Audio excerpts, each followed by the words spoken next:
Hola les amis, j'espère que vous allez bien. On se retrouve aujourd'hui pour un nouveau tirage.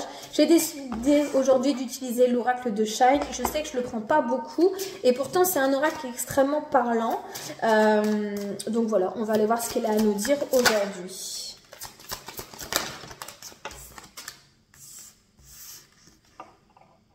Ok, on te dit que il y a de la renaissance qui va se faire, d'accord? On parle ici de transformation, c'est le fait de mettre un terme, quitter, faire mourir une certaine version de toi parce qu'il y en a une nouvelle qui est en train de prendre naissance. Avec la carte du miracle, tu vois, on a quelque chose qui renaît un petit peu des cendres, notamment par rapport à tes peurs.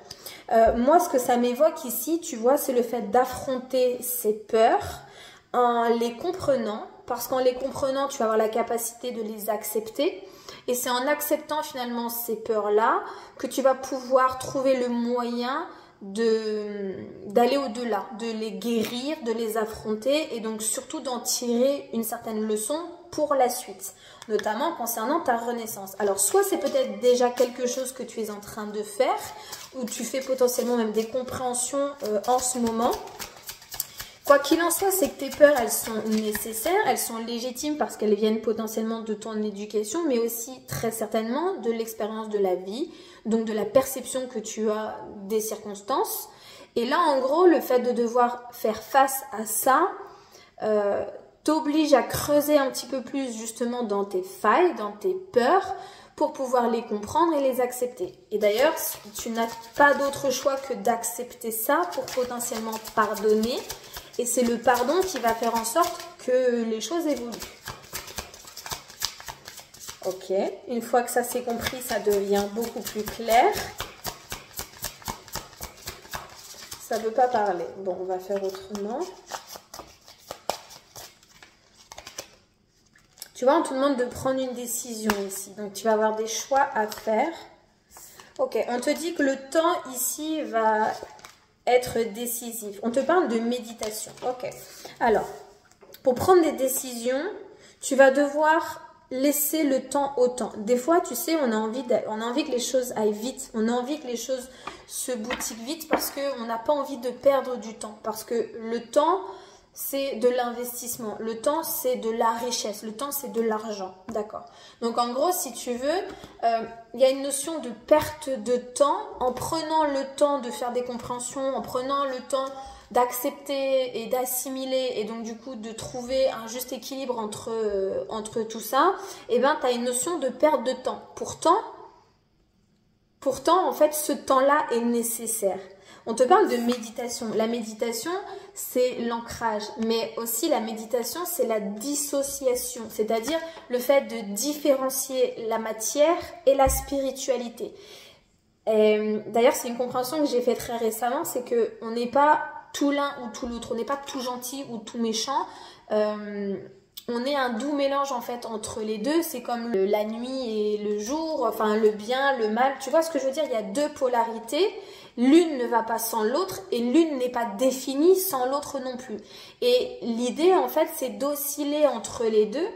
Et là en gros la méditation c'est le fait de prendre conscience entre ton corps physique, matériel, et ton corps spirituel, donc ta spiritualité. On te parle ici d'une opportunité avec la rencontre à la réflexion. Tu vois, on te demande de prendre le temps de méditer. Et dans ta méditation, tu vas pouvoir prendre des décisions. Parce que justement, à travers tes peurs, il y a cette notion de miracle. Le miracle, ça peut être une compréhension, tu sais, un truc, un pop-up comme ça dans ta tête, un flash, une compréhension instantanée qui va venir donner finalement un autre sens à tout ce que tu penses connaître, à tout ce que tu penses savoir. En tout cas, une notion de perception différente de celle que tu avais jusqu'à maintenant. On te parle de créativité. Alors la créativité, c'est dans l'imaginaire, c'est le fait de créer dans sa tête quelque chose, donc lui donner potentiellement vie. Et ensuite, on va te donner les étapes pour la manifester dans la matière. Donc la manifester, ça veut dire la rendre réelle et concrète, d'accord ? Attends, on va aller voir ce que c'est. Il n'y en a pas d'autres qui vont avec. Alors, on te parle de soutien ici. On a la chance, comme si tu allais avoir un petit coup de pouce en fait dans ta réflexion, dans tes prises de conscience. Tu vas réaliser quelque chose, donc du coup tu vas ressentir quelque chose, tu vas agir en conséquence de ton impression, ta perception et tes ressentis. Donc fatalement, il va y avoir un concours de circonstances qui va venir alimenter cette nouvelle compréhension. Ça, c'est quelque chose que moi j'ai appris depuis longtemps. D'ailleurs, si toi aussi, des fois par exemple, tu as un ressentiment particulier et que ça te met en réflexion, ça te met en dualité, tu comprends pas vraiment ce qu'il en est, et ben dis-toi que tu as la capacité de faire justement ces compréhensions-là. Tu peux venir prendre un tirage, ne serait-ce que poser des questions, je te réponds, soit des tirages spécifiques, soit un tirage général, dans ces cas-là on s'appelle en visio par exemple, mais je t'accompagne à travers cette démarche-là. Donc, si t'en ressens le besoin et l'envie, bien évidemment, tu peux m'envoyer un petit message privé. Je vais te rediriger vers la plateforme de rendez-vous ou alors tu l'as directement en bio.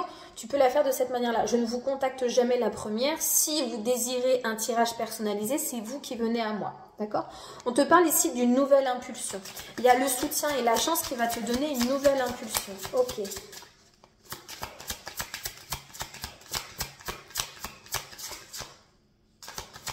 Alors, j'aime pas quand les cartes, elles ne veulent pas venir comme ça. En gros, il faut que tu ailles chercher toi-même les réponses. Ok, on te parle de changement ici avec la carte du serpent. C'est comme muet, tu sais, c'est changer de peau, entre guillemets. Ok, en gros, tu es en train de dire au revoir à tes démons. Tout ce qui te ralentit, tout ce qui te freine, cette notion de contrôle, notamment à travers le temps, il n'est réel que dans la matière. T'entends ce que je te dis? Le temps n'est réel que dans la matière parce que dans la spiritualité, il n'y a pas de notion de temps ni même d'espace. Donc tu peux trouver un juste milieu, en tout cas un équilibre dans la méditation. Parce que la méditation, comme je te disais, c'est de la dissociation entre ton corps physique et le corps astral, si je peux appeler ça comme ça. On te demande, tu vois, de faire le tri par rapport justement à ce besoin de changement, ce changement de peau ou le côté un petit peu vicieux, j'entends. Mais la carte du serpent et du démon, alors ça peut faire peur en parlant d'énergie négative par exemple. Mais tu peux avoir toi-même des énergies négatives sans même t'en rendre compte. Parce qu'on n'est pas, comme je te dis, on n'est pas tout bon ou tout mauvais. Il y a des choses qui sont tes propres énergies négatives, qui te mettent toi-même des bâtons dans les roues. On parle d'auto-frustration, on parle d'auto-sabotage, et ça, c'est associé, par exemple, à la dépendance affective. Alors, quand je dis dépendance affective, c'est pas toujours l'affect d'une personne qui n'est pas renvoyée à la hauteur, toi, de ton imagination, en tout cas des potentiels que tu y as accordés. Ça peut être un ensemble global, ne serait-ce que la matière, ne serait-ce que les finances par exemple. Tu vois, l'argent, le fait de détenir de l'argent, eh ben, il y a une notion d'investissement aussi. Qu'est-ce que tu investis pour toi? Comment est-ce que tu te fais plaisir à toi? Qu'est-ce que tu t'offres à toi-même? Comment? En gros, c'est ça. Et je pense que c'est valable pour tout. Par exemple... j'en parlais dans une vidéo, dans ma vidéo d'hier ou avant-hier, je ne sais plus, où je vous disais qu'il y avait cette notion de vouloir acheter des dupes, tu vois, dans l'optique d'économiser. Bah, ça, par exemple, ça va être un frein inconscient, donc de l'auto-sabotage concernant l'investissement. En gros, c'est dépenser tout en économisant. C'est absolument absurde. Et ça définit juste si tu préfères la quantité ou la qualité. Moi, je suis passée à un stade où vraiment, je préfère 1000 fois plus la qualité que la quantité. Parce qu'aujourd'hui, la quantité, n'est pas à la hauteur de la qualité. En tout cas, sur du long terme. Après, bien évidemment, tout correspond à une question de moyens et je préfère me priver pendant plus longtemps pour m'acheter quelque chose de plus grande valeur et de meilleure qualité plutôt que d'avoir un budget et dépenser en quantité. Je ne sais pas si vous voyez ce que je veux dire, mais en gros, voilà, il y a le fait de faire le tri par rapport à d'anciennes pensées qui ne sont plus aujourd'hui à la même hauteur vibratoire que la personne que vous êtes. Et donc du coup, ça n'a plus lieu d'être. Il faut enlever, il faut trier. Et justement, en faisant du tri, en faisant de la place et en faisant de l'espace, ça laisse la possibilité de faire venir quelque chose qui est plus à la hauteur de votre nouvelle façon de penser, donc à vos nouvelles croyances. Mais pour ça, eh ben, il faut réaligner et réajuster vos croyances grâce à la méditation. Alors, si vous ne savez pas méditer, vous avez tout à fait la possibilité d'écouter des podcasts, par exemple. D'ailleurs, est-ce que ça serait quelque chose qui vous plairait, que je fasse des podcasts qui vous permettraient potentiellement de méditer ou de comprendre ce que c'est que la méditation, au même titre que la cartomancie par exemple? Alors j'essaye de vous faire davantage de vidéos sur les conseils et les révélations qui sont associées à la cartomancie et visiblement vous appréciez, donc je suis contente. Mais du coup, je cherche à créer par exemple des outils qui vous permettraient de faire vous tout ça tout seul à la maison. Parce qu'il y a des personnes par exemple qui ne peuvent pas se permettre de s'offrir un tirage et pourtant qui aimeraient bien quand même faire des compréhensions et modifier un petit peu certains aspects, en tout cas certaines croyances, pour pouvoir aller de l'avant. Et je me dis que potentiellement le podcast, ça pourrait être une bonne alternative. Donc si des fois ça vous plaît, dites-le moi en commentaire. Bon, j'ai la carte de la mort ici avec la carte des obstacles. Pour moi, la mort ici, c'est vraiment le fait de mettre un terme et mettre fin à certaines croyances pour renaître.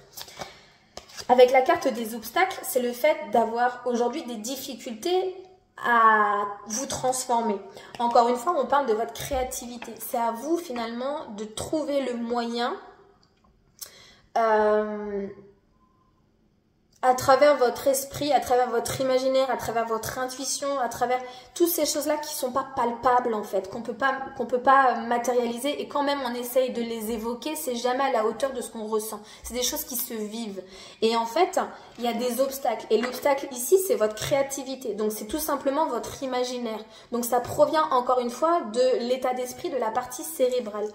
D'ailleurs, j'essaie très souvent d'associer par exemple la spiritualité, donc la cartomancie en gros parce que c'est l'outil que j'utilise, à tout ce qui est physique quantique, donc à la science, mais aussi à la médecine et également à l'astrologie.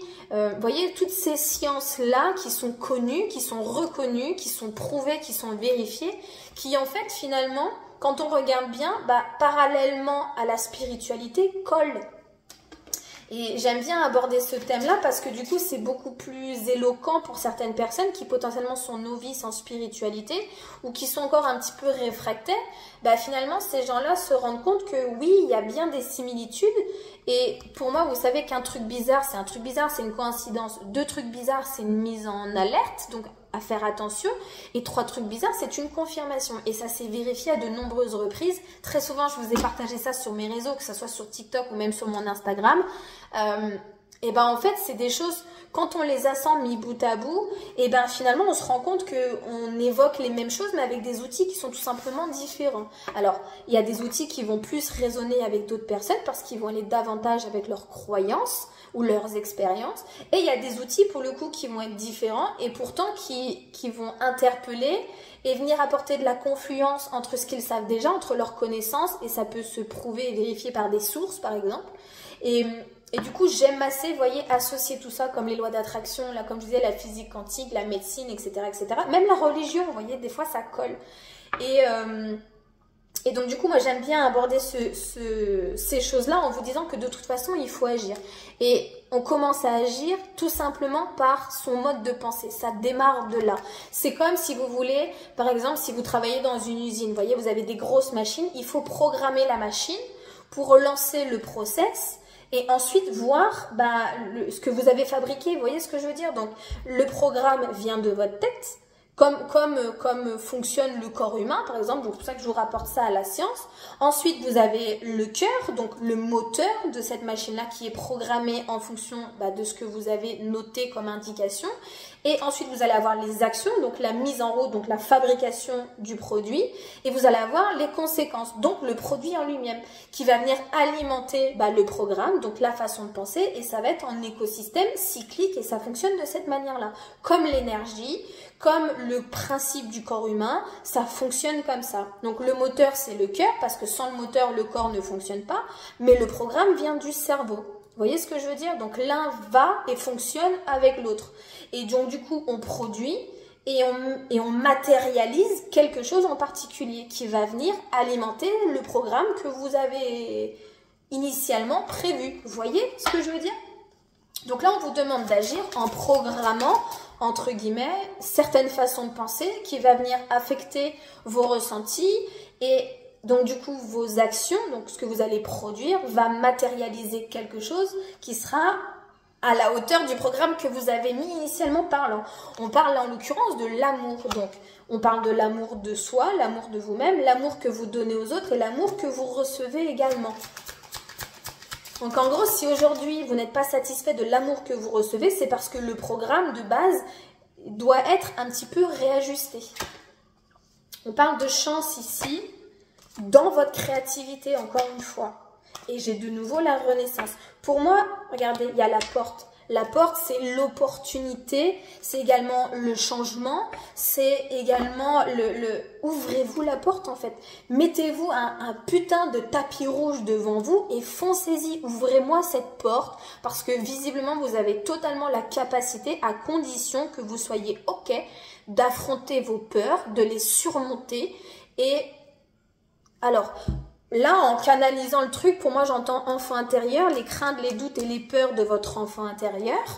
Et c'est comme si on vous demandait, vous, en tant qu'adulte aujourd'hui, de sécuriser cet enfant intérieur-là. Vous voyez ce que je veux dire? Vous savez avec le recul, avec le temps, avec l'expérience, que vos peurs sont fondées par des croyances qui ne sont pas toujours vraies. Vous voyez ce que je veux dire?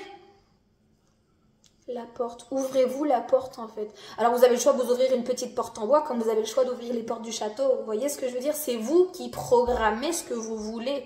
Alors le principe de manifestation, on est ce que l'on vibre. Des fois c'est pas toujours très parlant et des fois ça fait un petit peu farfelu quand on entend certaines personnes parler de loi d'attraction et de la manifestation. Mais en gros vous attirez à vous tout ce que vous croyez. Et tant que vous ne changerez pas vos croyances, et ben vous continuerez d'obtenir dans la matière, les croyances que vous avez dans votre état d'esprit. Alors, je ne suis pas en train de dire que c'est facile, c'est super compliqué, parce que justement, il y a des éléments extérieurs et matériels qui viennent confirmer ou non cette façon de penser. Et vous voyez, il y a des philosophes, par exemple, qui précisent que on est ce que l'on attire, et nous sommes tous acteurs de notre propre vie. Tout ce qui nous entoure, toutes les personnes qui nous entourent et tous les conditionnements qui nous entourent n'est que de la figuration. Et c'est vous qui donnez l'importance à cette figuration. Vous voyez ce que je veux dire? Donc en gros, il n'y a que vous qui pouvez contrôler comment vous décidez d'être affecté par ce qui vous entoure. Et il n'y a que vous qui pouvez changer ça. Pour obtenir ce que vous n'avez jamais eu, il faut faire ce que vous n'avez jamais fait. Voilà, je vais vous laisser avec ça aujourd'hui. J'espère que ça vous aidera. Je vous fais des gros bisous et je vous dis à très bientôt. Ciao!